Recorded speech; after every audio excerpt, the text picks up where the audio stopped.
Hey guys, good morning. Good morning.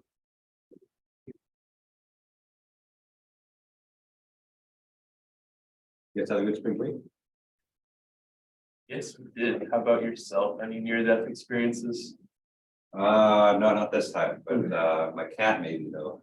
My cat got out of the house last week and haven't been able to find her yet, so. Um, I'm pretty tired right now because I've been searching a lot for her. But, Oh, I'm sorry about that. yeah, hopefully we find her soon.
Right, it's 8:30, let's go get started. Good morning, everybody. How's everyone doing today? Hopefully everyone had a good spring break, it was a week long, always too short, but now we're back. And so, we have 6 more weeks of class to go. We have kind of 2, I would say, main kind of topics to cover until then. So first, Fourier, so we'll do that for the next 2 weeks. And then after that, we're doing probability and statistics. So, we're very much in kind of the later stages of the class. Hopefully we can finish the semester strong. First of all, let me say thank you to everyone who filled out the mid-semester check-in survey. I read all your responses. A few things I've noticed that I could do better. I think providing some more practice problems for the exams, I can definitely do that. We have 2 more exams left in the class. We have midterm 2, and of course we have the final exam. And so for both of those exams, I'm going to give you guys a practice exam. So I'm basically just going to give you the last exam that I gave for this course. I'll post that along with the study guide so that you can use that to help you study. Okay.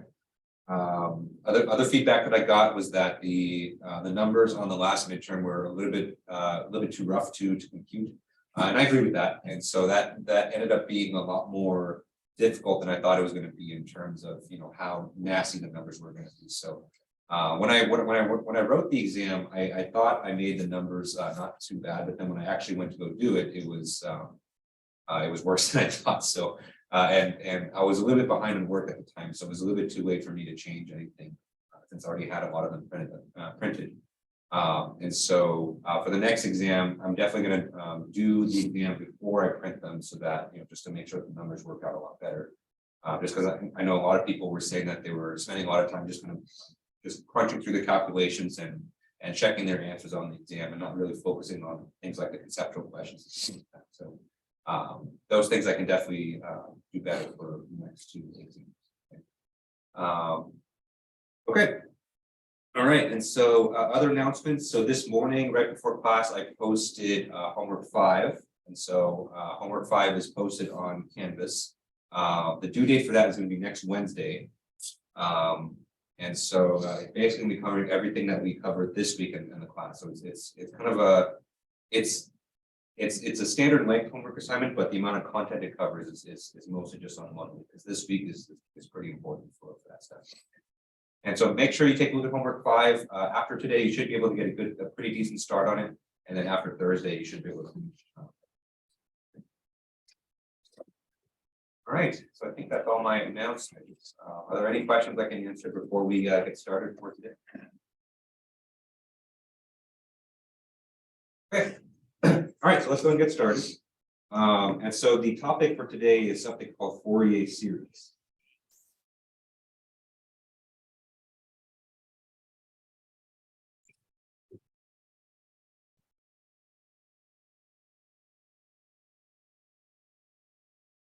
Okay, so we're starting something, basically completely new today. So kind of the unfortunate thing about this class 308 is that we are expected to cover kind of a wide range of mathematical topics. They're all part of math, so that's kind of why they're all in this class, but they don't really connect to each other all that well. So if you recall what we were doing before the spring break, we were going over vector calculus. We did integral vector calculus and then differential vector calculus. So this has nothing to do with that. So this is something completely different. All right. And so, I think this is the part of the class where I think, it starts to get a little bit tough just because, we're hopping around topics a lot, but, I'm going to do my best to try to connect it as much as possible to the previous things, and giving you guys a lot of physical intuition behind it, just like we did for okay. So the idea with Fourier series actually is most similar to what we did with the plot. So the idea with the Fourier series is to transform particular functions from one domain or one type of variable to another. Okay.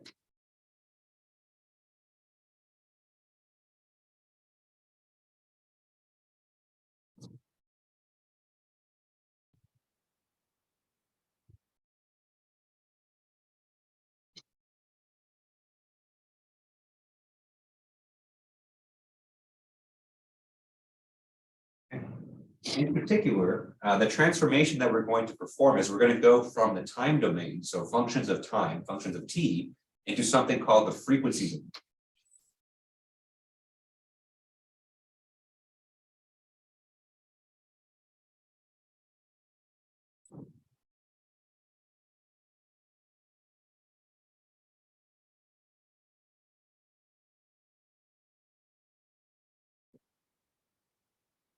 So basically, after this week and next week, we'll learn how to transform time domain functions into functions of frequency. And so you might be asking, why frequency? Why that seems kind of like a random thing to transform things into. Well, frequency is actually, quite important for a lot of engineering, and there's quite a few applications that use it. For electrical engineering, I know there's not that many electrical engineers in this class, but if you're an electrical engineer, you're going to be doing something called signal processing. You take electrical signals, which are often periodic functions, and then processing those. And knowing about Fourier and knowing about the frequency domain is really important for that. But for mechanical engineers and civil engineers, frequency domain analysis is really important for something called vibrations.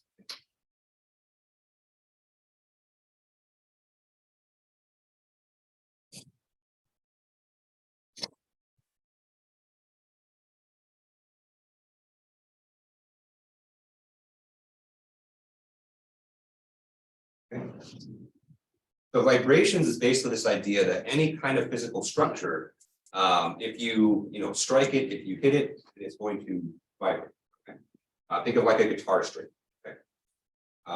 And so that's actually the following class. And so for all of you that are in mechanical engineering, you'll be taking EGME 431 eventually, and you'll be using a lot of these concepts of Fourier series.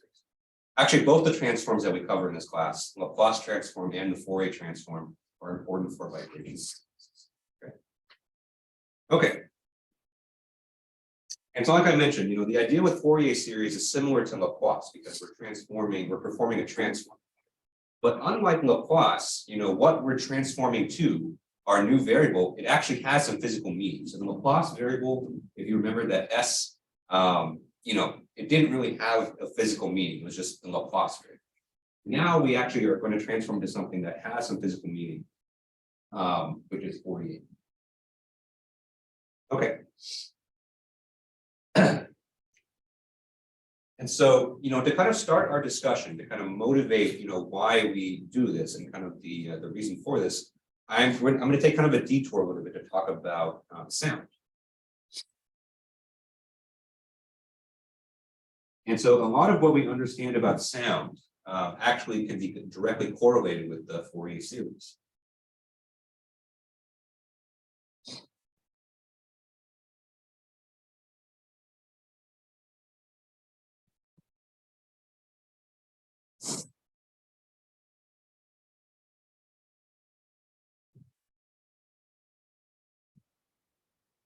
Because what we perceive as sound, and so what our ears basically pick up when we listen to things, is nothing more than just little vibrations or little oscillations of air pressure that travel through the air.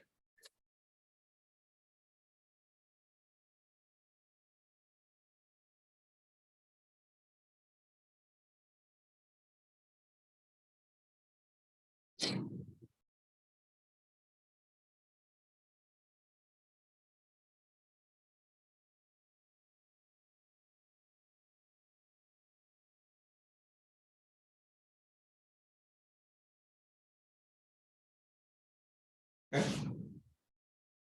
And so, as I'm talking or, as things make noise in this room, like, if you're sitting on the projector, you can hear it whirring, right? So what we perceive as sound is just, the air molecules basically compressing and decompressing kind of in a rhythmic fashion, and that kind of traveling through air, okay? You've probably heard the saying that, in space, no one can hear you scream, and the reason for that is that there's no air molecules in space. And so if you try to say something in space, there's no way for that sound to propagate through because there's no air in space, because there's no way for that to oscillate. Okay.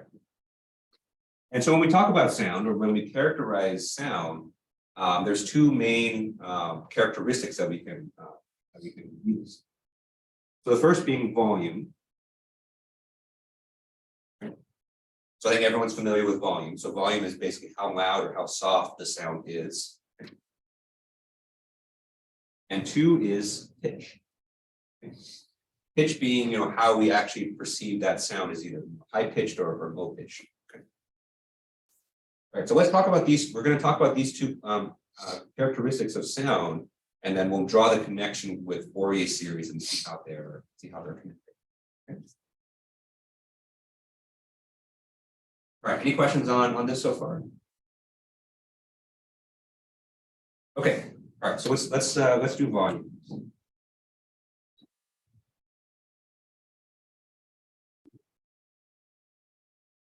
And so volume, like I mentioned, has to do with how loud or how soft your a sound is. And if you actually quantify it, and if you compare two sound waves, a loud sound will have a high amplitude, whereas a softer sound will have a low amplitude for the sound waves.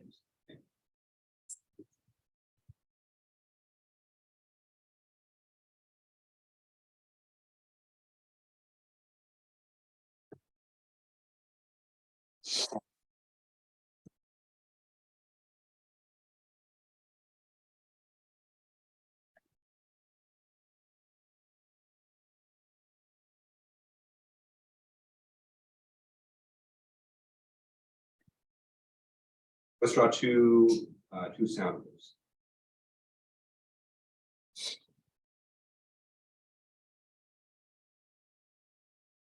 Okay, so maybe a loud sound would look something like this.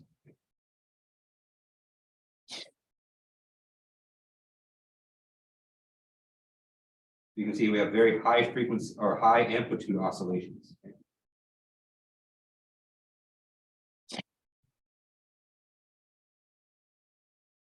Whereas a soft sound, one that's not as loud, maybe it looks something like this.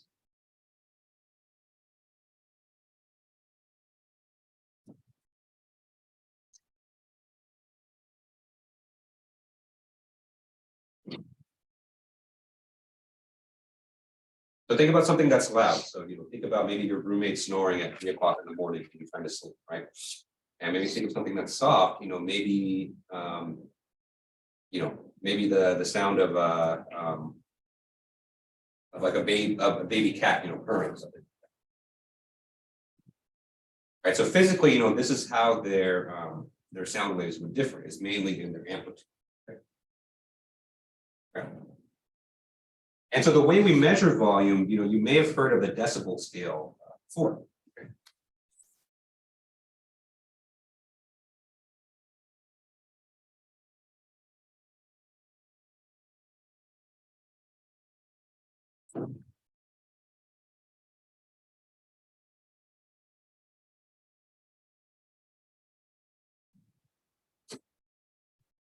Spell it right.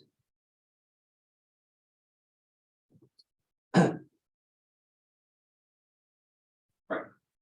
And so the kind of the measure for sound, we call it decibel, and so I'll give it the symbol here, LP. That's its traditional symbol. So the formula for it is the following. So we have 20 multiplied by log 10 of the following ratio. So we have the pressure amplitude divided by the reference pressure.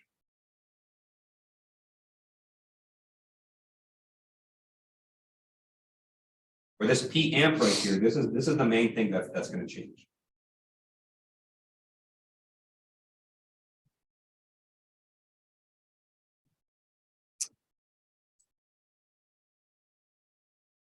So this P amp, would be something like this. Okay? So this would be P amp right here. Okay?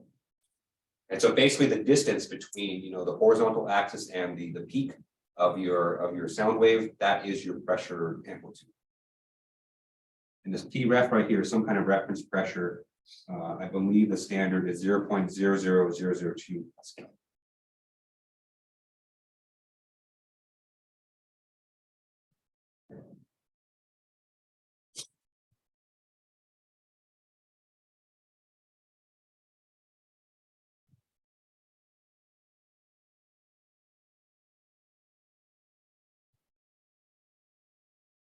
So, in other words, the higher the pressure amplitude, the louder the sound is going to appear.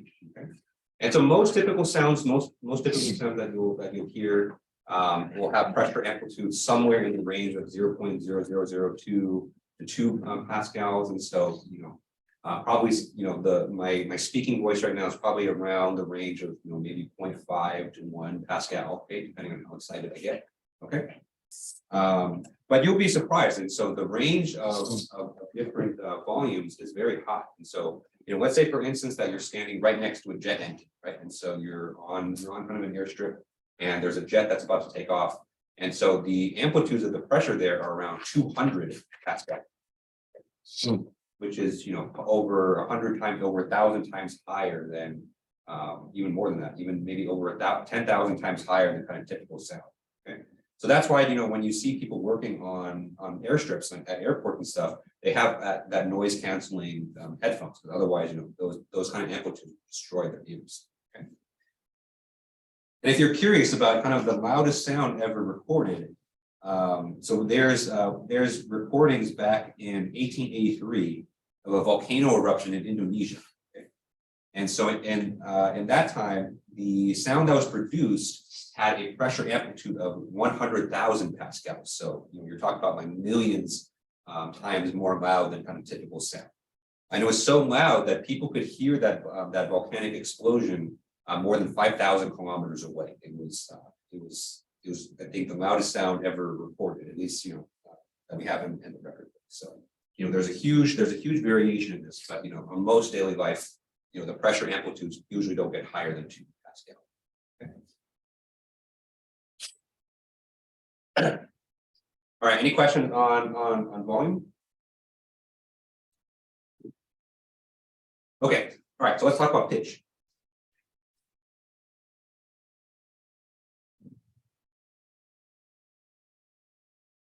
All right, so pitch is, I think, what I consider is gives sound its personality. So it when you go up different notes on like a piano, what you're perceiving is different pitches. Okay.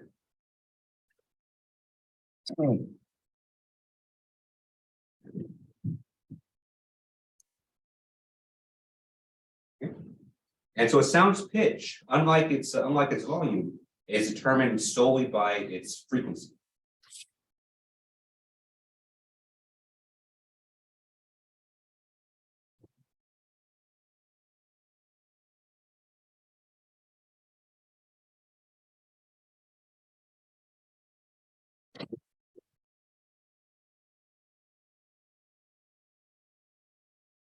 A sound with oscillations that are lower frequency will be perceived as lower pitch, whereas a sound with a higher frequency will be higher pitch.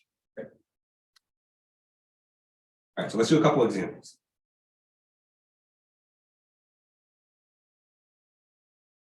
All right, so let's do a low pitch sound here. Okay. So this could be someone with like a very deep, kind of gruff voice. So when I wrote these notes, these notes are kind of a symbol of times. And so when I wrote these notes, I gave the example of Christian Bale in The Dark Knight, right? And so if you know how Batman talks, I am the Batman. That's basically an example of a low pitch sound. And so maybe it looks something like this. So we have basically a low frequency oscillations, and so the space in between the the peaks of this is very large because it's a low pitch sound. Versus a high pitch sound.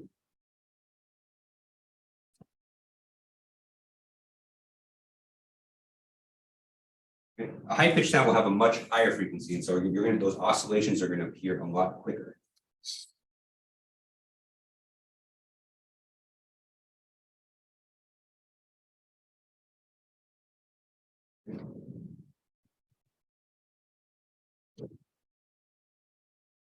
Maybe you guys are too young for this, but if you heard of the cartoon character called Alvin from Alvin and the Chipmunks, that's basically what I imagine his voice is sound like. It's just comically high pitched, but on purpose because he's a chipmunk.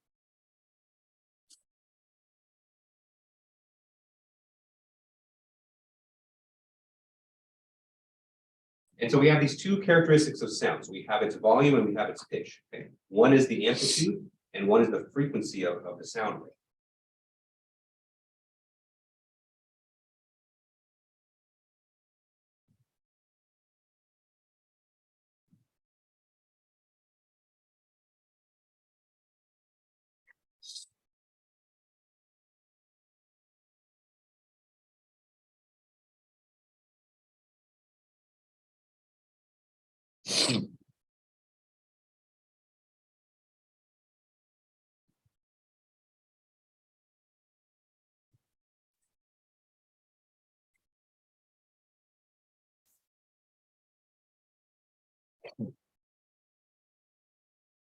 And so if we were to characterize this mathematically, and so let's say that we were to fit, let's say we're going to fit like a sine or cosine function to it, it would look something like this.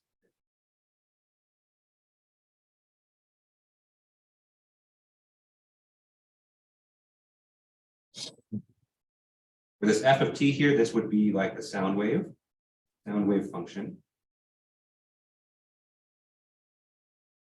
This a, since it's out in front, this here would be our amplitude.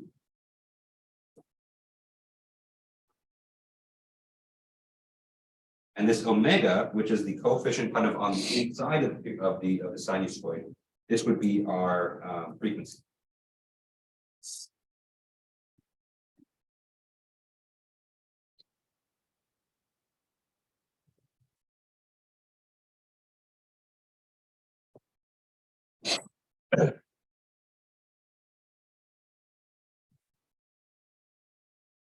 Of course, real life sound is a lot more complicated than this, but this is kind of what it boils down to. So, if you have just a straight sound, just a monotone sound, you can characterize it by just its amplitude, by how loud it is, and by its pitch, which is the frequency of the pressure oscillations.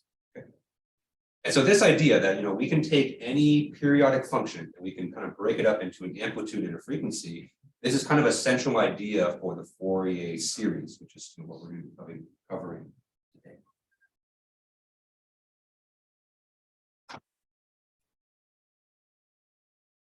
Okay. Any questions on this so far? Okay. All right, so you notice, I kind of just jumped to a sign here. Okay.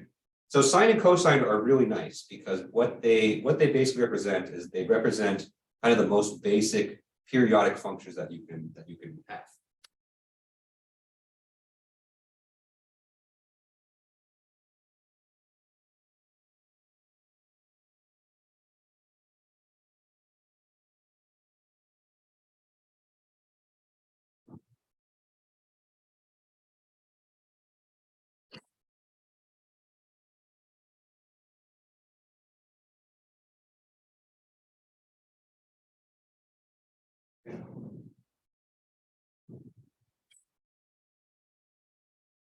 Right? Why are they the most basic periodic functions? Because when you have a sine or cosine, it has a fixed amplitude and a fixed frequency. Okay, so they're kind of the two building blocks that we talked about. Okay.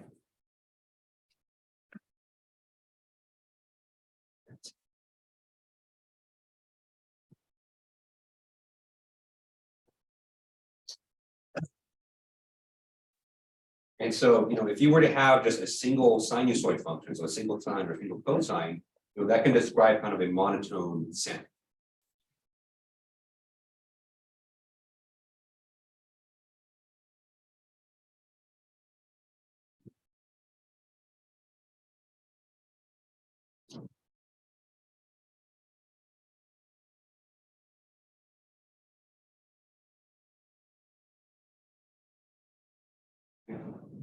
Because the definition of a monotone sound is one that has a fixed volume and a fixed pitch. Okay. And so in those situations, you can have a single sine function or a single cosine function fully describe that sound. Okay. Of course, real sounds aren't like this. And so real sounds are not just a fixed pitch, right? So as I'm talking here, I'm kind of varying my volume and varying my pitch. Okay. That's how I get different words to come out of my mouth, and that's how I get different kind of inflections and things like that.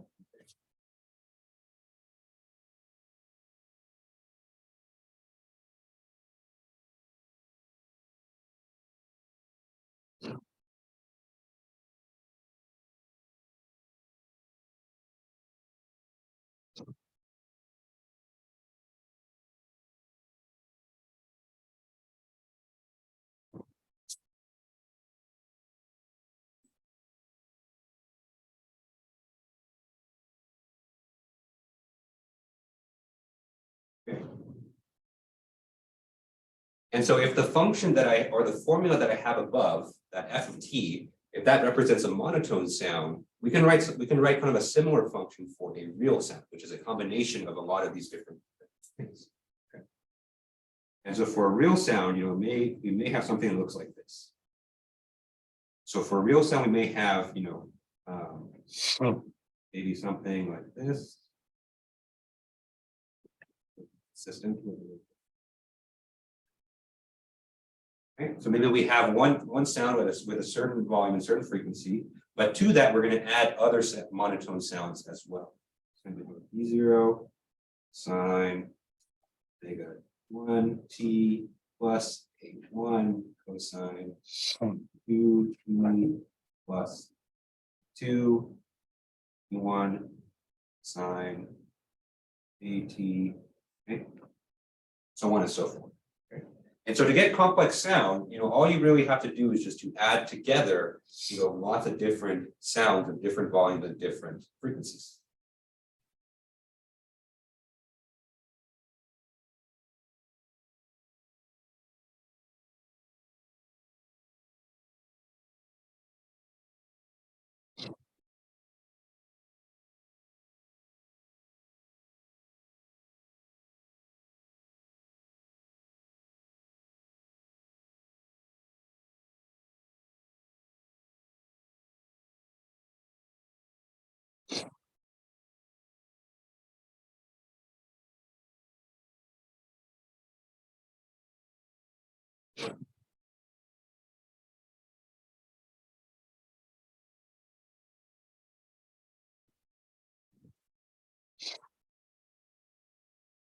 And so we can further generalize this. And so, you know, we can use summation notation to kind of get us a generic function just in general.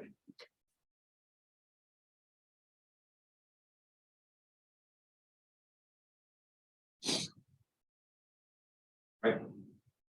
And so we can take any sound wave f of t, and what we can do is we can kind of say that we can decompose it into all these separate frequencies and all these different periodic.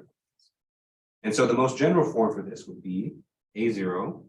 We have kind of a constant term plus summation from n is equal to 1 infinity a n sine n t plus bn sine n. So you can see here to kind of represent that infinite sum, I've used that summation notation. Okay. And so if it's been a while since you've seen this, you know, basically this this symbol out here represents an infinite sum.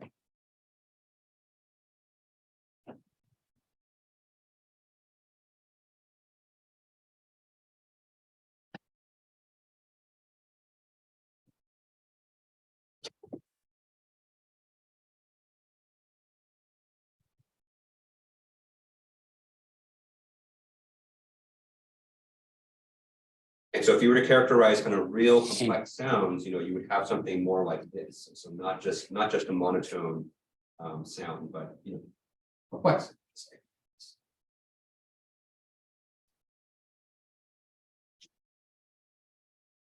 And so this whole idea that you can take a complicated periodic function, and the key here is that it has to be a periodic function. You can take any periodic function and represent it as a summation of sines and cosines, the summation of all these monotone sinusoids. That's the whole idea behind Fourier. So the idea behind Fourier, so the Fourier series,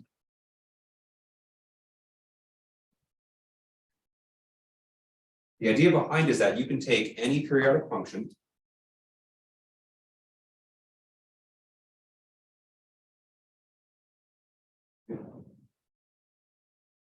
up until this point, I've been using the example of sound, just because I think that's the one that's kind of most easily perceivable. Okay, but this works for any periodic function. We can take it and we can decompose it into a summation of sines and cosines.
And this really works for any periodic function, which is kind of the really cool thing about Fourier. Okay. And so, our goal here, the kind of the focus here, what we end up computing are going to be the coefficients of this expansion. And so things like the A naught, things like all the A n's, all the B n's. Okay. And so our focus, at least for this week, is going to be how do we compute these coefficients for different periodic functions for different situations.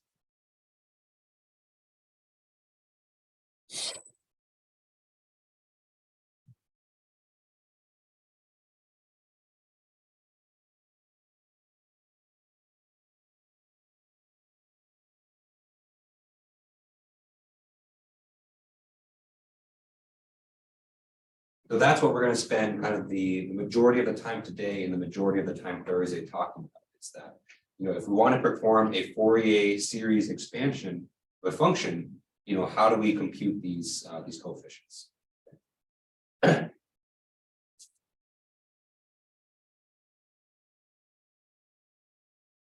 Okay. Any questions on this so far? Okay. All right, so let me give you some formulas here. Okay. So we're going to start with something fairly simple, and then work our way to more complicated things. That's generally how a lot of classes go. Okay. So we're going to start with a function that has a period of 2 pi.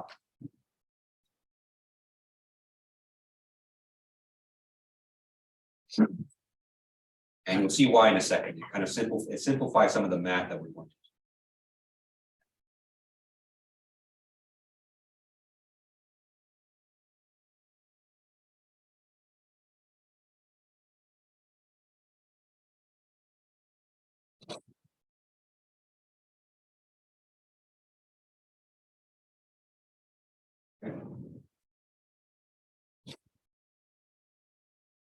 Remember, the period of a function is of a periodic function. That's how long it takes for the function to repeat. Okay. As a periodic function, just like our sound waves are oscillating functions, so they're going to repeat its value after a certain amount of time. Okay.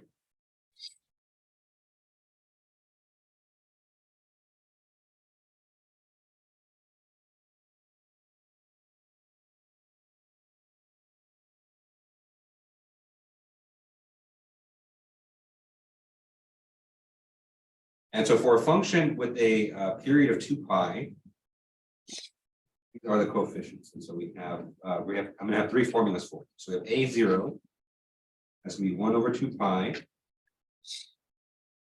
integral from minus pi to pi of f of t dt.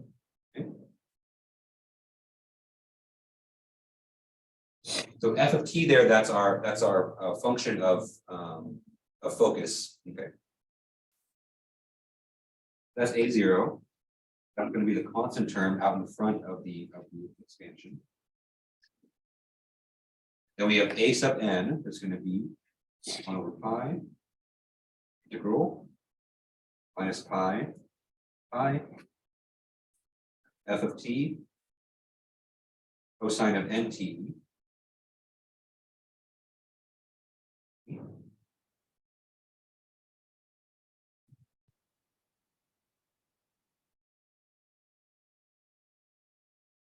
where n is a integer, and so that's going to be our counting variable, infinite summation. Okay. Don't worry about it just yet. I'll show you kind of what the n is there to represent, but just imagine that it's just a number. Okay.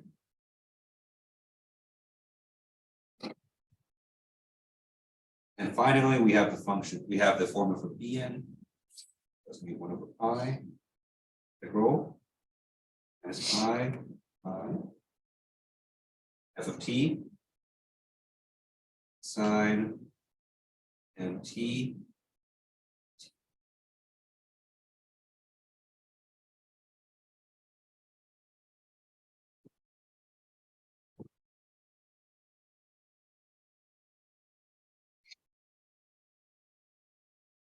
All right, so these are the formulas that we're going to use, at least for the first example that we're going to do today, for a function with a period of 2 pi.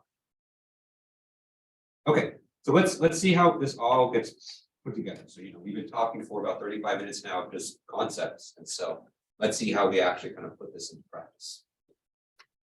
Okay, so let's compute the Fourier series expansion.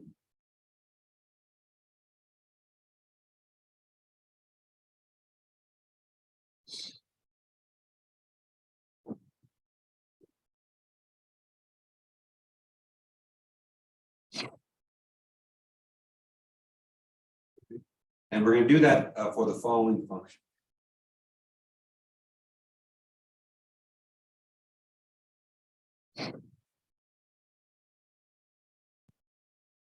Get f of t equal to minus k when minus pi is less than or equal to t less than or equal to 0. K when 0 is less than or equal to t less than or equal to pi.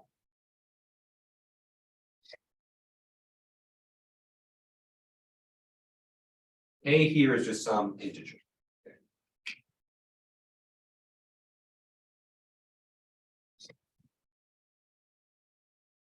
guess it doesn't have to be integer. We'll just say it's some number.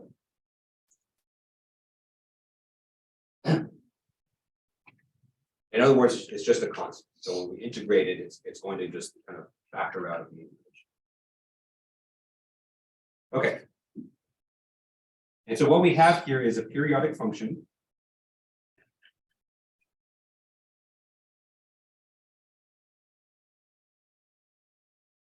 And the total period of this function is going to be 2 pi.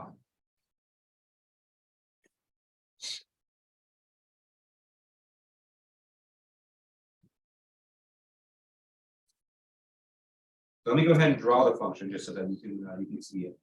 And then we'll go ahead and start computing the coefficients.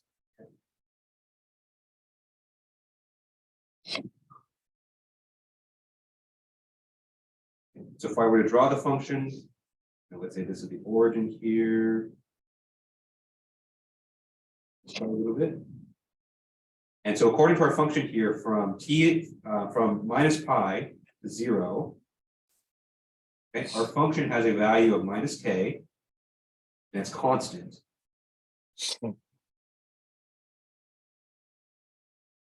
then once we get past 0, then our function here jumps up to a value of k. So it looks kind of like this. And then it's just going to, this pattern is just going to continue. So this is t is equal to pi here. So this is going to continue. We have basically a rectangular width.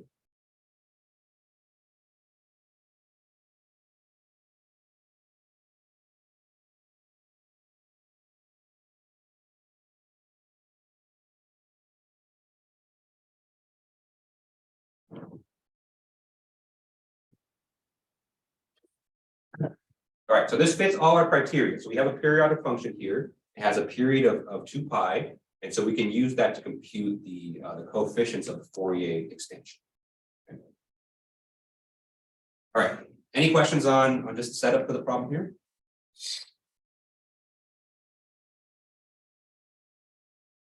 Okay. All right, so let's go ahead and get started.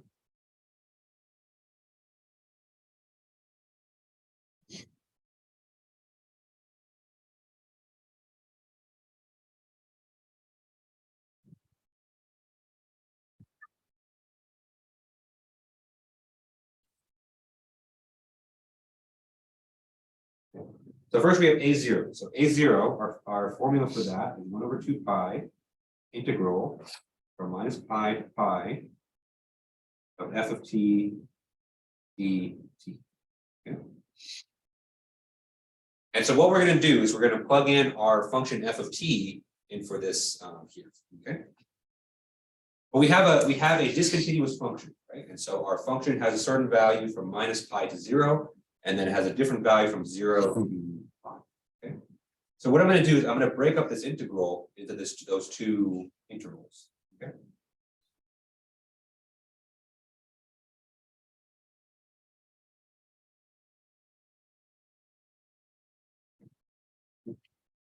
So we have a 1/2 pi, so I'm just going to keep that out front. So we're going to have one integral here from minus pi to 0, okay? And during that interval, our f of t has a value of minus k, okay? And then to that, we're going to add integral from 0 to pi of our function f of t. And so in that interval from 0 to pi, our function here has a value of k, positive k.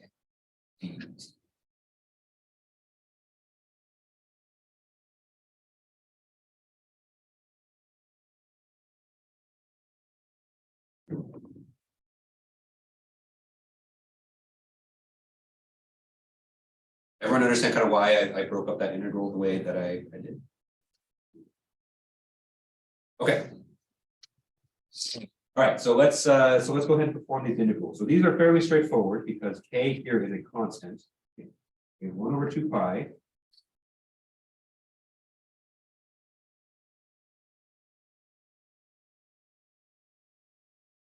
I'm going to factor out a minus k here, and then we have an integral of just dt, so that's t. Okay. Evaluate from minus pi to 0 plus kt, and it's going to be evaluated from 0 to pi.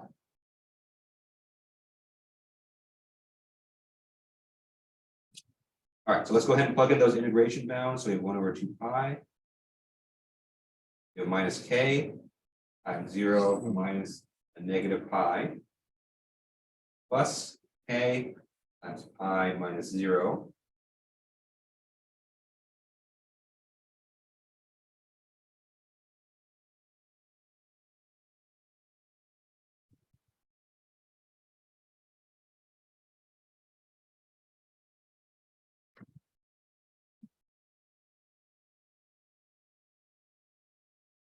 And so if we evaluate this out, we'd have a minus 0 minus pi, so that's positive pi. So positive pi times k is minus k pi plus k times pi minus 0, which is just k pi. So both of these are going to cancel out. And so what we get is that a0 is equal to 0.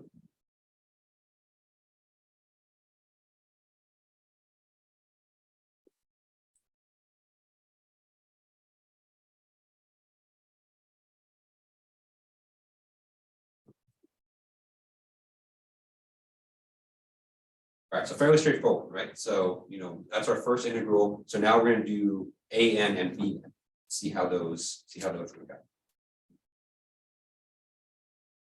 Okay. Any questions on a0 before I move on to an? Okay. All right. And here, so we have 1/pi integral minus pi to pi f of t cosine mt d.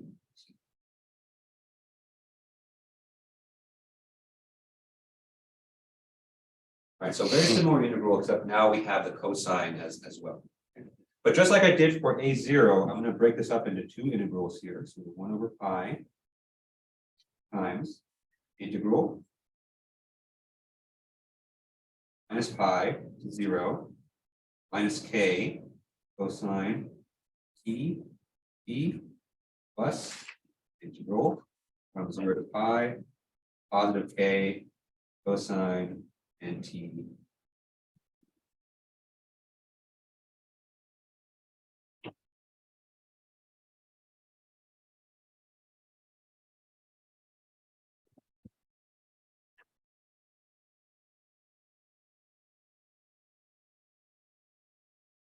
Right. So let's go ahead and evaluate these integrals. Okay. So just like in a0's case, we have our constant k. And so since k is a constant, I'm just going to factor that out of the integral. And the only thing that we're going to be integrating here is just the cosine of that. Given 1/pi, and then give a minus k. Integral of cosine nt is just going to be sine of nt divided by n. And remember, we're integrating with respect to t, right? And so by reverse chain rule, we have a 1 over n that comes out.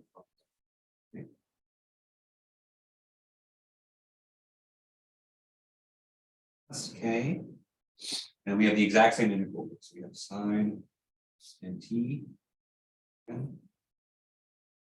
This one's evaluated from 0 to pi.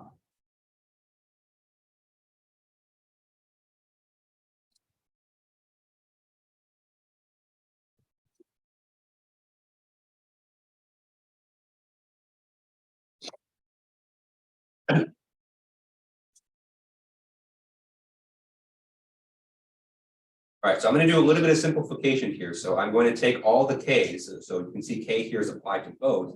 And I'm going to take the 1 over n and factor those out front. And so we have k over n pi. Okay.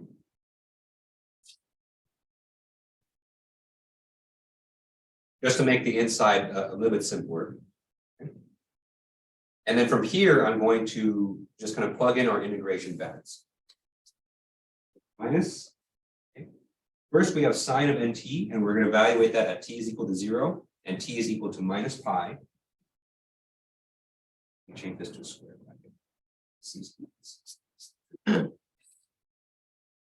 Okay, so we have a minus sign, can't forget that.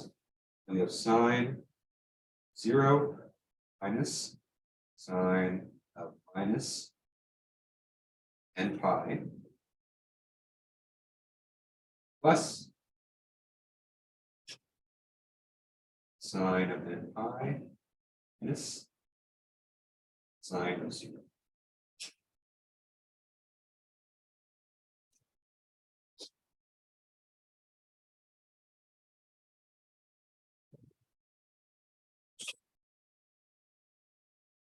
All right, so from our two integrals there, we get 4 terms because we're evaluating our integral at 4 different integration methods.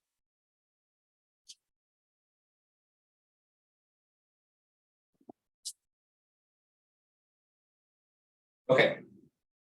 So now let's look inside the square brackets and let's examine each of the 4 different sine terms and evaluate their values. Okay, because we can simplify this actually quite a lot. First thing I'm going to look at is we have 2 sines of 0. So we have sine 0 here and sine 0 there. Okay. And so what is sine of 0? Right. So you take the sine of 0. We know sine of 0 is equal to 0. That's where sine starts. And so we can just go ahead and cancel these out. So both of those sine of zeros there are going to equal to the 0. Okay.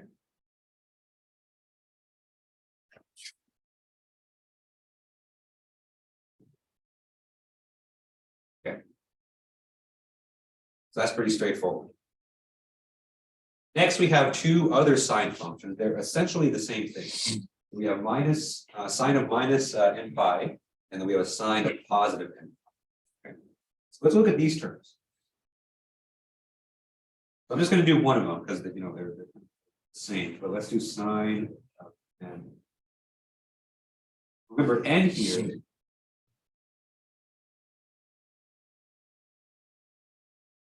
N here is an integer. So what that means is that n is going to be just whole numbers. And so it's going to be 1, 2, 3, 4, 5, 6, 7, 8, 9, 10, so on and so forth. And so it's the way that we define this is that n is not going to be any kind of decimal value, right? And no fraction value. Okay. And so let's go ahead and plug in various values of n and see what this looks like. So sine pi, sine 2 pi, sine 3 pi, sine 4 pi, and so on and so forth. So this is for n is equal to 1, 2, 3, 4, so on and so forth. Okay, so you remember we're going to be summing these up, and so we're going to have an infinite summation.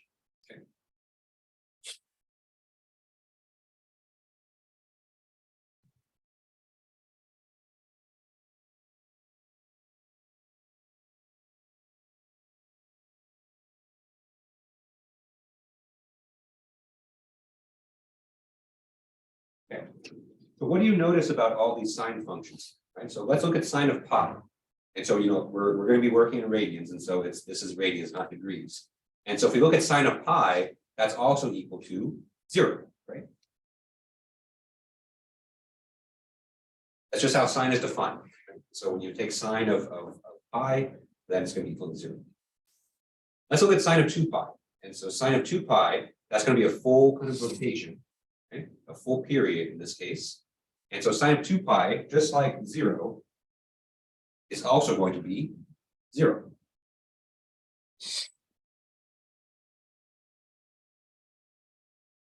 Three pi, that's going to be 1.5 periods for sine. Okay? And so sine starts at 0, it hits 0 again at the half period, it hits 0 again at the full period.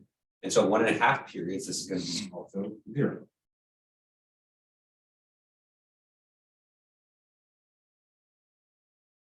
So hopefully you're picking up on a pattern here. And so, if we look at sine of 4 pi is 2 whole periods. Okay. And so of course, just like the first full period, this is all going to be equal to. Okay.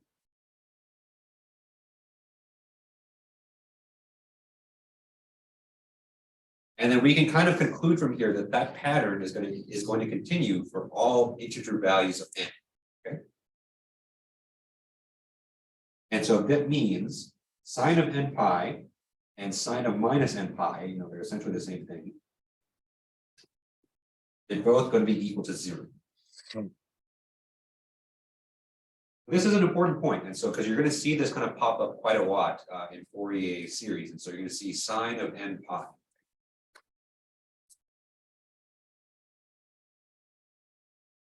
And so whenever you see sine of n pi pop up in your coefficient expressions, this is just going to be equal to 0 because, no matter what value of n, you're always going to end either on a half period or a full period. Okay. It's always going to be equal to 0.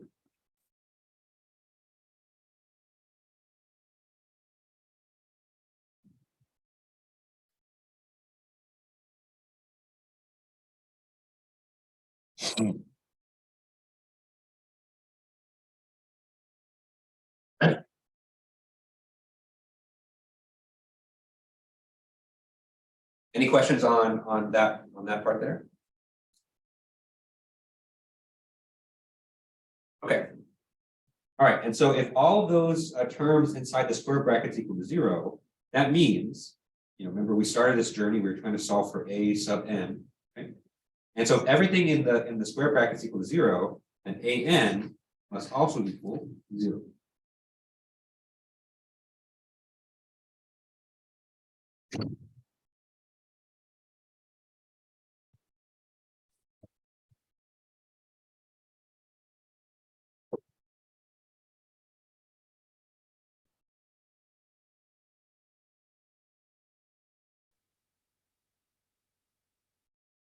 So that's A0 and AN, and so let's look at B. Okay, so this is the last coefficient, and so Bn better be non-zero because we can't have everything here equal to 0. And so Bn, we have 1 over pi integral from minus pi to pi of f of t sine of nt dt. Okay. And just like before, we're going to break this up into 2 integrals. And so we're going to have 1 over pi integral from minus pi to 0. It's k and t plus integral 0 to pi positive k sine.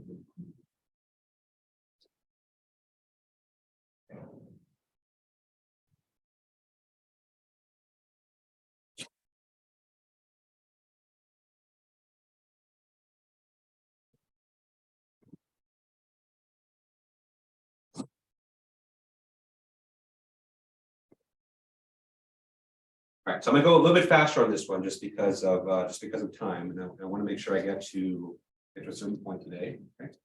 Well, let's go ahead and perform these integers. So I'm going to take these k's, I'm going to factor them out in front. So k over pi sines. Okay.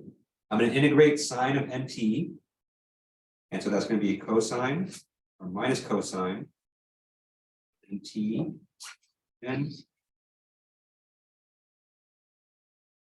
evaluated from as pi to 0 plus minus cosine t n evaluated from 0 to pi.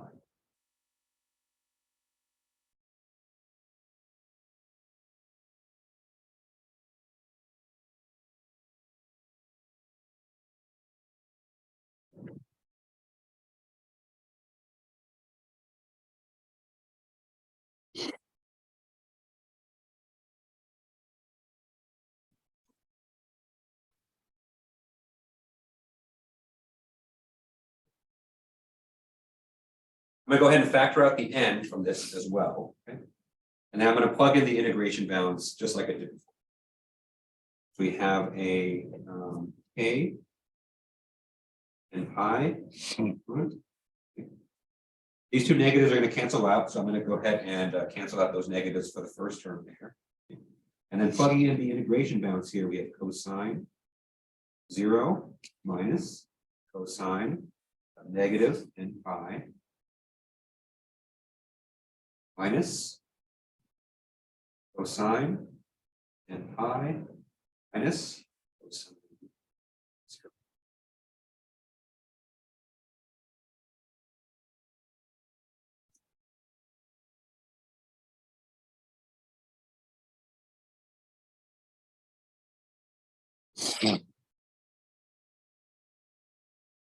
All right. So let's go ahead and simplify this a little bit because there's quite a bit of simplification. Let's look at the two cosine of 0 terms first. So those are kind of the easier ones to do that. All right, so cosine of 0. So unlike sine of 0, cosine of 0 here is going to be non-zero. And in fact, these are both going to be equal to 1.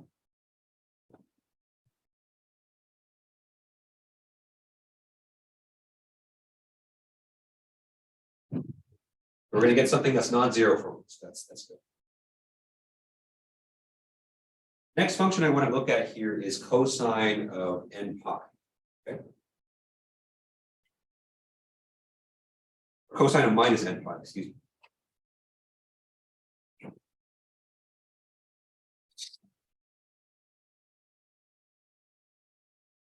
We can actually simplify this. Okay. Because what we know is the fact that cosine here is what's called an even function. And so for even functions, if you take the minus or the negative of its argument here, we just end up with the same. So cosine of minus n pi is actually equal to just cosine of n pi, because cosine is an even function.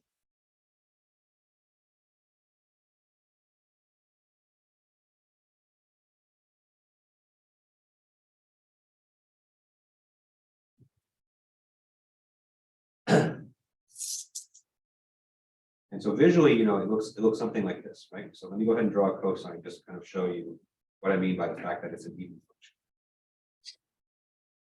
Right, so cosine looks something like this. Start at 1, that. Okay. Kind of buffed it up, but you know, imagine those two sides are the same. Okay, the left side and the right side. Okay.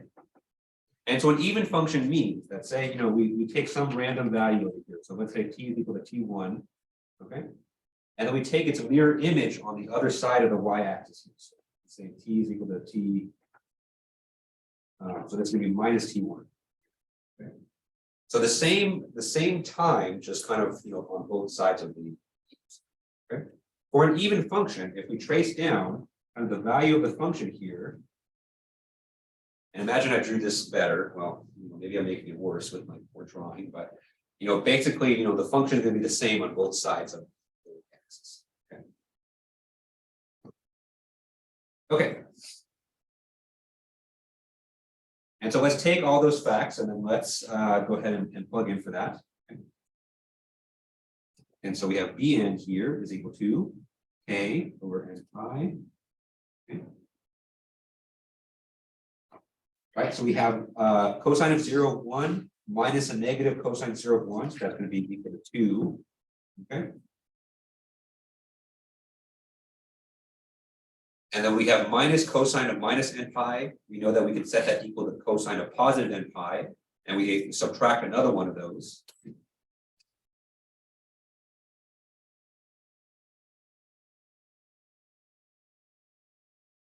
And so we have 2 minus 2 cosine of n pi. Okay. And so we can simplify this a little bit more. I'm going to factor out 2. So Bn is going to be equal to 2k divided by n pi 1 minus cosine n.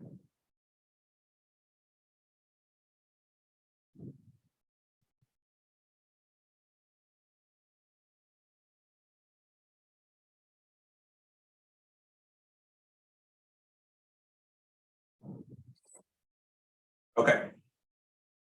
Any questions on how we got this result here so far?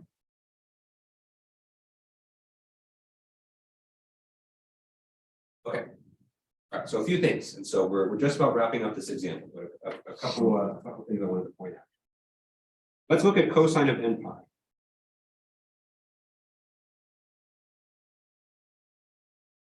Because what we saw from the previous coefficient was that when we had sine of n pi, that was that ended up just being 0. Okay. Cosine of n pi is not going to equal 0, but we can kind of plug in for something that makes it a little bit more clear. Because remember, n here is just going to be some kind of integer, so some kind of whole number. So 1, 2, 3, 4, 5, 6, 7. So let me write down a few examples. Okay. So you have cosine of pi, cosine of 2 pi, 3 pi, sine of 4 pi. N is equal to 1, n is equal to 2, n is equal to 3, and is equal to 4. Okay. So we just need 4. So after 4, then the pattern is just going to move.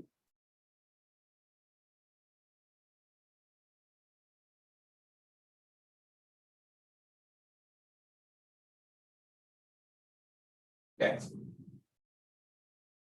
So let's evaluate cosine of pi. So cosine of pi, we know is -1. Because that's the half period. So on the half period mark, cosine function goes down to -1.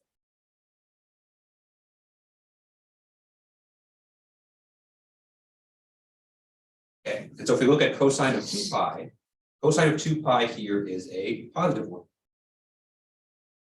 Okay, so that's the full period. So once cosine makes a full period, it ends up back where it started at +1. Cosine of 3 pi. So 3 pi is 1.5 periods. Okay? It's going to end up in the same spot as cosine of pi. So this is going to be a -1. And then finally, we have cosine of 4 pi. So that's 2 whole periods. And so we're going to end up back where we started, which is. And so, you can kind of see the pattern here. So we're basically alternating between -1 and 1 for cosine of n pi. But this is another important note because you're going to see cosine of n pi show up in these spots quite a bit. So whenever you see cosine of n pi,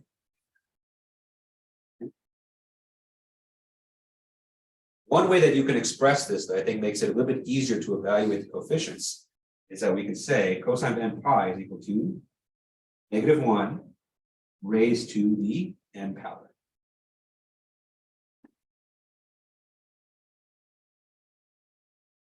Let's go ahead and plug that in for Bn.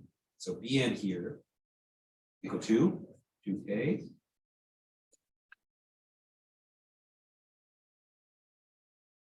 divided by n pi times 1 minus -1 to the n.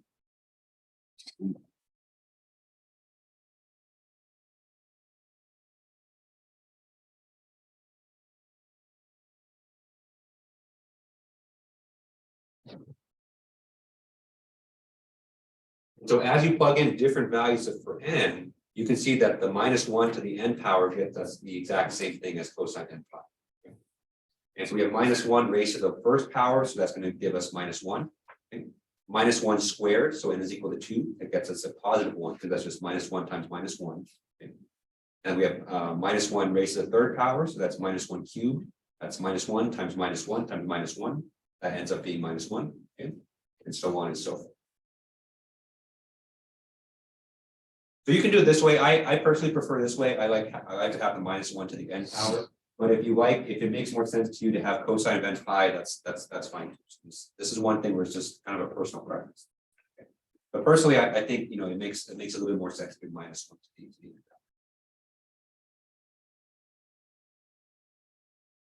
Okay. Any questions on this? Okay. All right. And so the last step here, so we're not quite done yet. There is one more step. And so we have expressions here for all the Fourier series coefficients, so A0, AN, and BN. Now let's evaluate the value for these at different values of.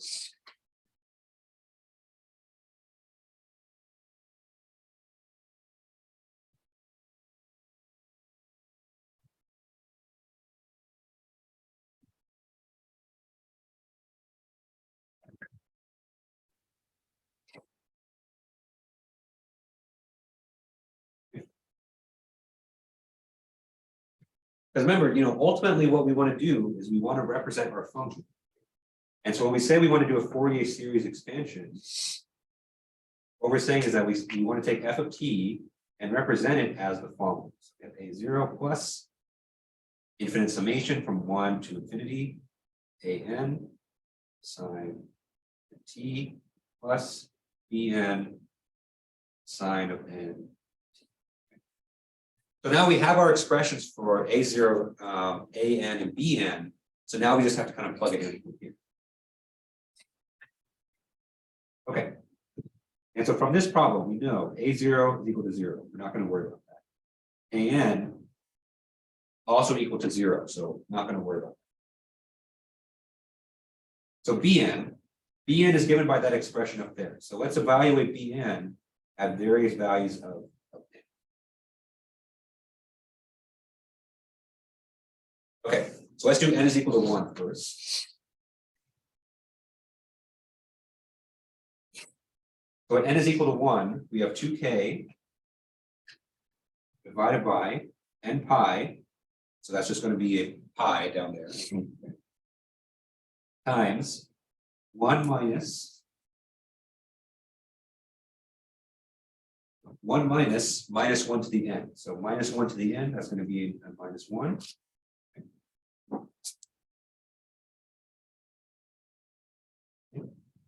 So 1 minus -1, that's going to give us 2. And so we have 2 times 2k over pi. That's going to give us 4k.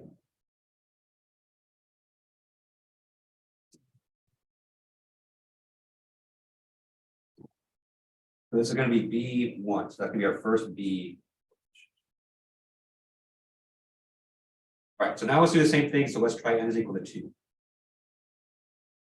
So we're going to come up to our formula here. So n is equal to 2. We have B2, 2k by 2 pi times 1 minus. We have -1 to the n. So when we have n is equal to 2, that's going to be -1 squared. -1 squared is going to be equal to 1.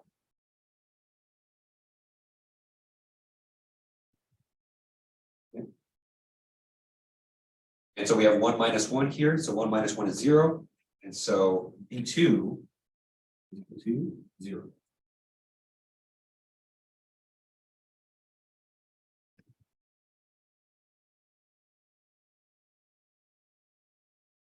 All right, so now let's try n is equal to 3. So it's going to be B3.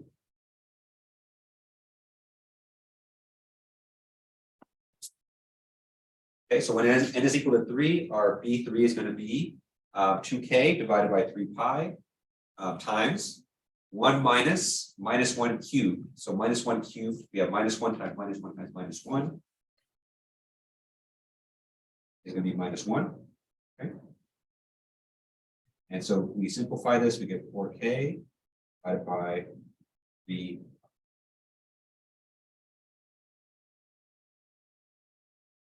Let's do one more. In theory, this summation kind of goes off into infinity. And so, we have to keep evaluating many of these. Okay? But we do have to stop at a certain point because class has to end at a certain point.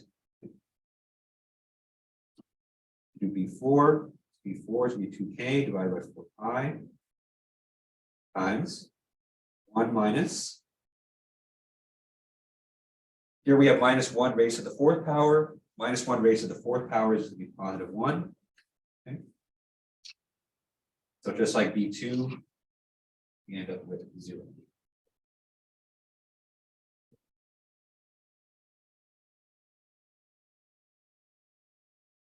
Okay.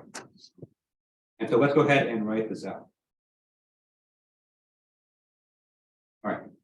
And so I'm only going to include a couple of terms in the summation, but in reality, it actually goes further. And so we know that A0 and AN is equal to 0, so we're not going to worry about those terms. And so the only terms we're going to worry about here are the sign terms. So BN sine of NT. So first we have B1 sine of T plus B2 2T plus B3 sine of 3T plus B4 sine of 4T, and so on and so forth. So let's go ahead and plug in the values for B1, B2, B3, and B4 that we just found. So first we have B1. So B1 here is 4K divided by pi sine of T. B2 is 0, and so I'm not going to include that term there. Next we have B3. So B3 here is 4K divided by 3 pi 3T.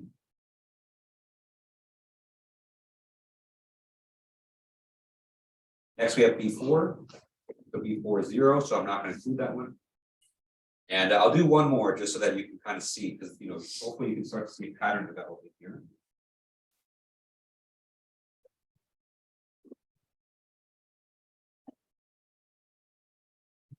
And so when n is equal to 5, we have B5 is equal to 4K divided by 5 pi times sine of pi t. 5t.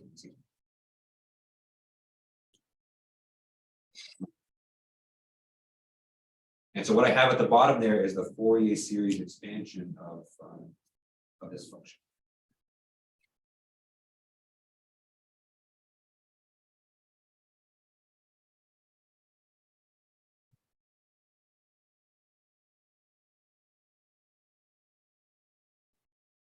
Any questions on how we obtain this result here? Okay, so one last point before I go, and I'll repeat this on Thursday too, but the thing with the Fourier series, and I think the thing that intimidates people is the fact that it's an infinite summation, right? And so this kind of goes off into infinity. Practically speaking, you can't really have an infinite summation, otherwise you'd be writing stuff for days. And so what we typically do for these kind of situations is we truncate it. Okay? And so what that means is we say that, all right, 5 coefficients is enough. And so we don't want to do any more. And so we just kind of ignore everything after that. Okay. And so, you might be thinking, that seems like we're kind of throwing away a lot of information. But really it's usually not, because if you notice one thing about the BNs here,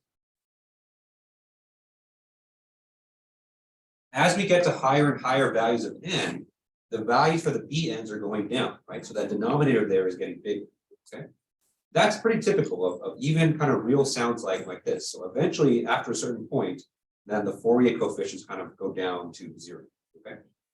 And so when you truncate stuff, you're really not throwing away a lot of information because the coefficients they tend to have this property where they go down to higher values. Okay? And so when we come back on Thursday, I'll kind of lead with this point here. We'll talk about truncation, and we'll see how that kind of factors into things like sound compression. Okay? And so if you're compressing an audio file, it utilizes this idea of truncation and Fourier series. Okay? All right, so thank you guys for coming today. I hope you guys had it. you guys had a good lecture today. I don't know where I was going with that. But hope you guys have a good rest of your day, and I hope to see you guys on Thursday.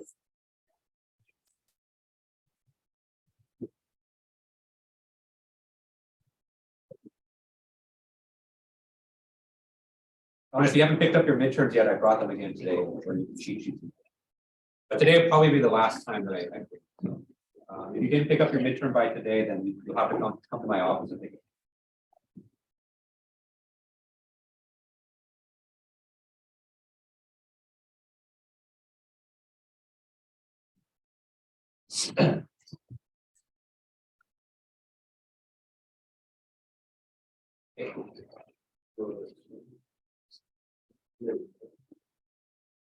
You only have to do the advising once a year. Yeah. So if you are an odd number seated, you'll have the whole. If you're an even number seated, it'll be. So the last digit of your student campus ID.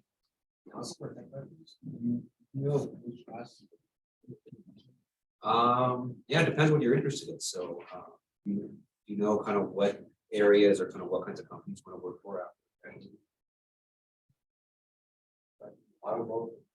Okay.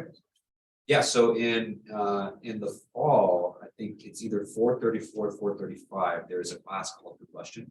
So Dr. Wang teaches it. Oh, So that's definitely a good one for automotive. I also in the fall, I teach a course called 410, so that's finite element analysis. And so that's basically how you use basic computer software to simulate. coding? I can't. It's not coding. Is that coding? It's more like SolidWorks. SolidWorks? Oh, Yeah. Yeah, it's like SolidWorks, but if you've heard of SolidWorks simulation, that's basically kind of the same thing. So it's used a lot in automotive because you use CAD software oftentimes to design like a chassis or something, and you want to test and see, like if we crash this car, how is the chassis?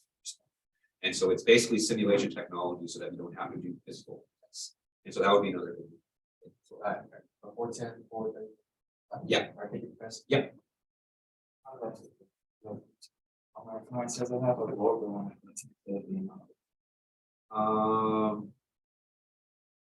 Yeah, I'm not sure. You might have to contact Student Business Services.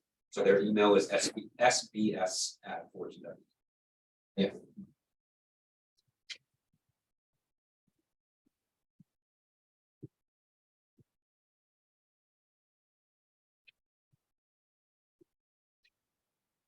All right, Zoom, any final questions before I wrap it up?